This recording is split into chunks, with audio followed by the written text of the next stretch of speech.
among the great Sarsen stones of Stonehenge, whose ancient alignment has baffled scholars and inspired awe for millennia. There is whispered legend of a particular stone, one not marked by its shape or size, but by something far more unsettling: its awareness. Local folklore refers to this stone simply as the Watcher, though unnamed on official maps and indistinguishable to the casual visitor. Those attuned to energy or spiritual resonance often report something unmistakable when standing near it: a sense of being observed, measured, and, in some cases, silently warned. Accounts of the Watcher date back centuries, passed down through oral tradition by farmers, shepherds, and later, spiritual pilgrims. While the story has never been formalized by historians, it persists with uncanny consistency. Those who claim to have felt its presence describe the sensation in various ways: a slow building pressure at the back of the skull, a low humming not heard with ears but felt in the bones, a pulsing awareness as though the stone is deciding whether you should be there. Some say it's akin to being interrogated without words, not by something malevolent, but by something ancient and deeply discerning. In 1968, well-known psychic medium Irene Norwich visited Stonehenge as part of a private retreat. She reported feeling nothing unusual until she stepped into the shadow of a particular upright sarsen just after dawn. According to her written account, it was as if I had walked into the attention of a living entity. Not a ghost, not a spirit, but something buried into the stone itself, aware, patient, and overwhelmingly old. It wasn't threatening, but it wanted something of me. Recognition, perhaps, respect. Irene later said she was tested spiritually while standing there, when she silently acknowledged the stone as a guardian of the circle, and not just a relic. The pressure in her chest lifted.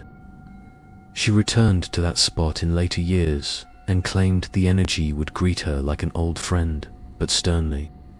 She came to believe that the Watcher was not simply one of the stones, but a conscious sentinel, possibly tasked with protecting the inner sanctum of the circle from those who approached without reverence.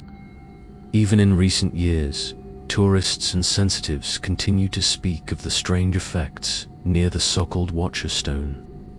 Photographers report blurred images, lens flares, or completely black frames when shooting from a specific angle near the stone, even in broad daylight.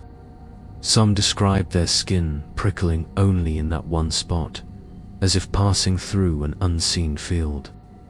One visitor claimed their smartwatch battery drained instantly while standing near it, only to return to full charge 5 minutes later. A geologist who visited Stonehenge for a non-paranormal study described feeling strangely uneasy near one of the larger stones, despite being otherwise skeptical. He left early and later learned that 2 colleagues, unknown to him, had also independently flagged the same stone for giving off odd magnetic readings. Many spiritualists who visit Stonehenge believe the Watcher doesn't react to all visitors, only those who bring strong emotion, spiritual focus, or disrespect. Some feel drawn to the stone and stand in silent awe. Others feel repelled, as though the stone is silently warning them to step away. A visiting druid priestess once claimed that the Watcher acts as a threshold, not to another world, but to accessing the circle's deeper energy. If the stone accepts you, she said, you'll feel lighter inside the circle. If it doesn't, the stones will feel cold, alien, and unmoving. There are stories, rare but disturbing, of those who mocked or ignored the stories about the Watcher. One such tale tells of a man in the 1930s who visited at night and drunkenly urinated on one of the stones. He was later found wandering the plain at dawn, disoriented and barefoot, unable to recall his name for several hours.